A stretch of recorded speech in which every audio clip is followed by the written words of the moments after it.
Hello everyone, my name is Kieran and I'm here today to talk about equality versus equity. The question that is posed this week is, what is the distinction between equality and equity? To answer this question, we must first get a deeper understanding of the terms equality and equity.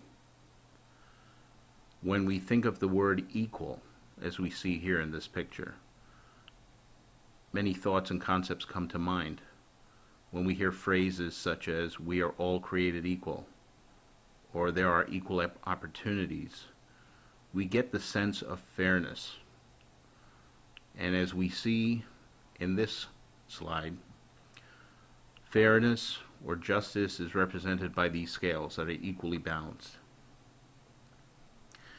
Even if we do create a system in our schools that deliver an equal education to each and every student, often the result doesn't turn out to be equal or fair, as we see in this slide.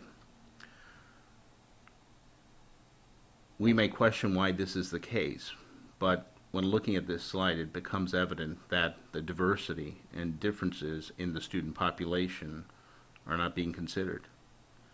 Basically, whenever students are treated equally, their differences and needs are being ignored.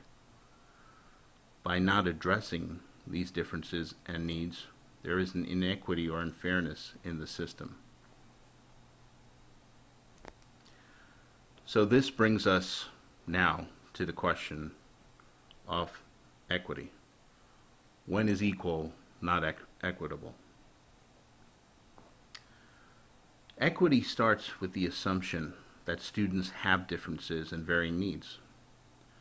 The recognition of these differences and varying needs leads to an equitable treatment of all students.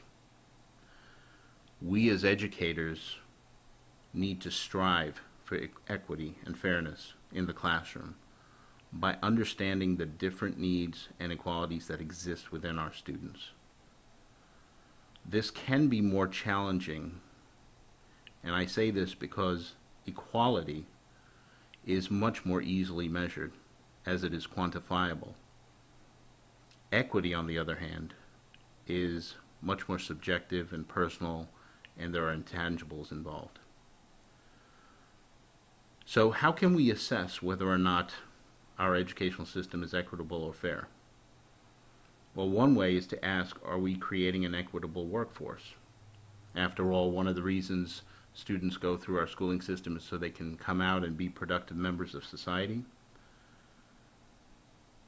And what we need to do is understand whether or not our education that we receive leads to equal compensation in the workforce, regardless of group membership. So regardless of our race, our gender, equal work deserves equal pay. Thank you.